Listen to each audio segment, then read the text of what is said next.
The Mouse and the Motorcycle by Beverly Cleary, Chapter 2. I can't wait. The motorcycle. Except for one terrifying moment when the boy had poked his finger through the mouse hole, a hungry young mouse named Ralph eagerly watched everything that went on in room 215. At first he was disappointed at the size of the boy who was to occupy the room. A little child, preferably 2 or even 3 children, would have been better. Little messy children were always considerate about leaving crumbs on the carpet. Oh well, at least these people did not have a dog. If there was one thing Ralph disliked, it was a Snoopy dog. Next, Ralph felt hopeful.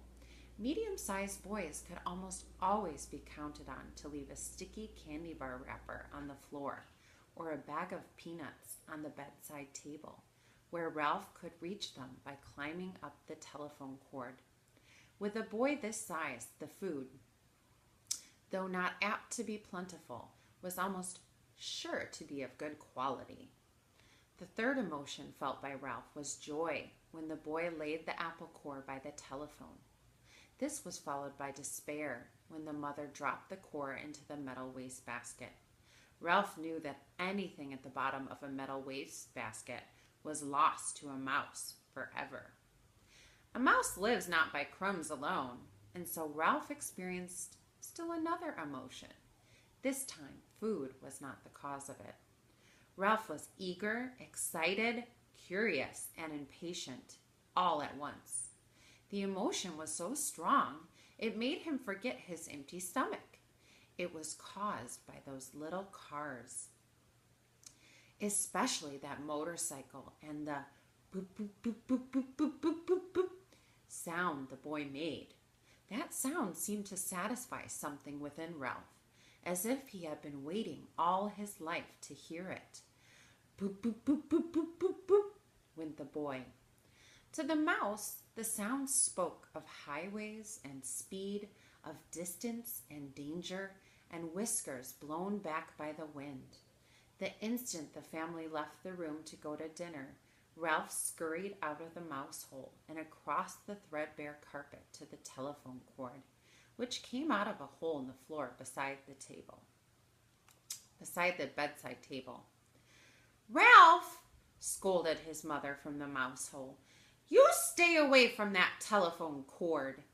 Ralph's mother was a great worrier. She worried because their hotel was old and run down, and because so many rooms were often empty with no careless guests to leave crumbs behind for mice.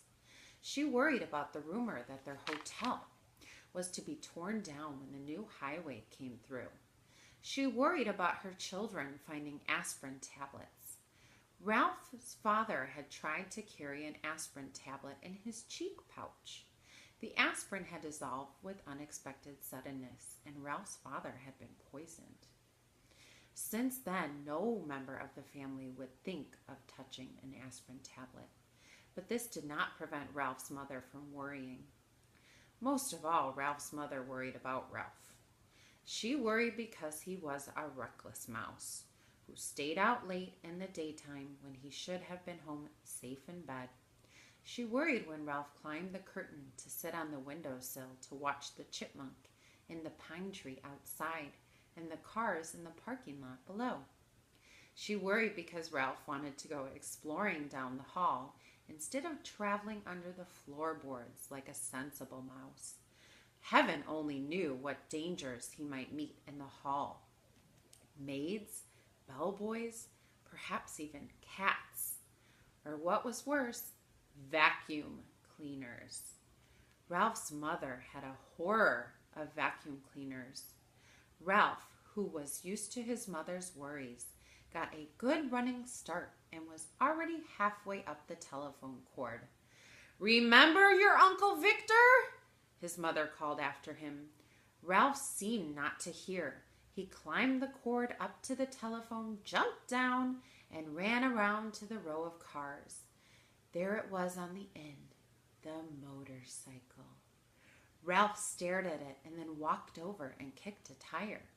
Close up, the motorcycle looked even better than he expected. It was his new and shiny and had a good set of tires.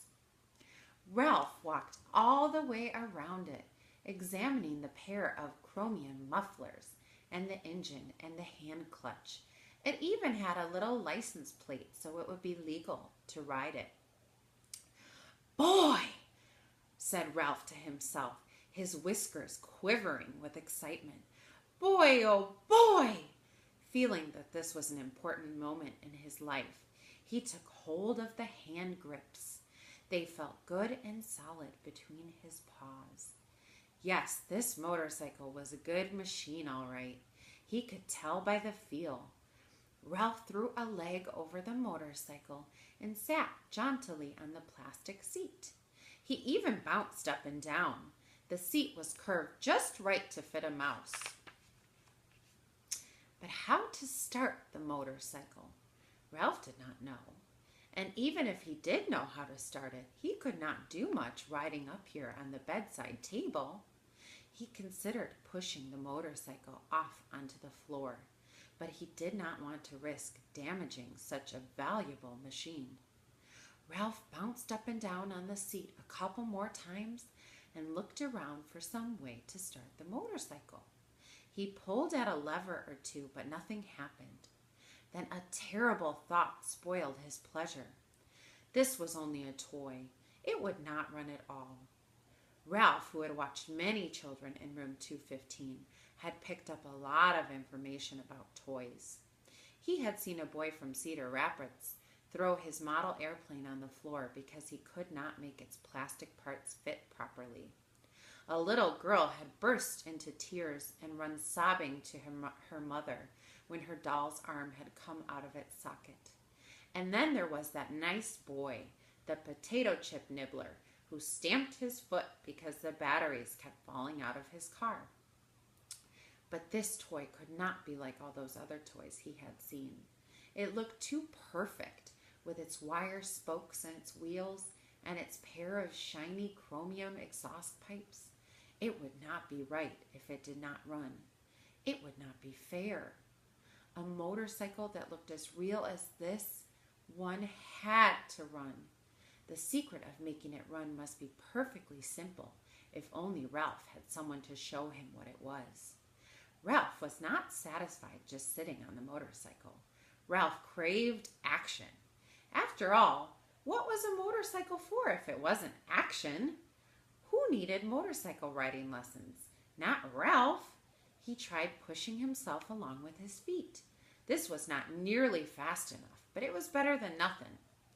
He moved his feet faster along the tabletop and then lifted them up while he coasted. Feeling braver, he bent low over the handlebars and worked his feet still faster towards the edge of the bedside table. When he worked up a little speed, he could coast around the corner. He scrabbled his feet on the tabletop to gain momentum. In a split second, he would steer to the left. At that moment, the bell on the telephone rang, half a ring, so close that it seemed to pierce the middle of Ralph's bones. It rang just that half ring, as if the girl at the switchboard realized she had rung the wrong room and had jerked out the cord before the ring was finished. That half a ring was enough. It shattered Ralph's nerves and terrified him so that he forgot all about steering. It jumbled his thoughts until he forgot to drag his heels for brakes. He was so terrified he let go of the hand grips. The momentum of the motorcycle carried him forward, over the edge of the table. Down, down through space tumbled Ralph with the motorcycle. He tried to straighten out, to turn the fall into a leap, but the motorcycle got in his way. He grabbed in vain at air with both paws. There was nothing to clutch, nothing to save him, only the empty air. For a fleeting instant, he thought of his poor Uncle Victor. That was the instant the motorcycle landed with a crash in the metal wastebasket. Ralph fell in a heap beside the motorcycle and lay still.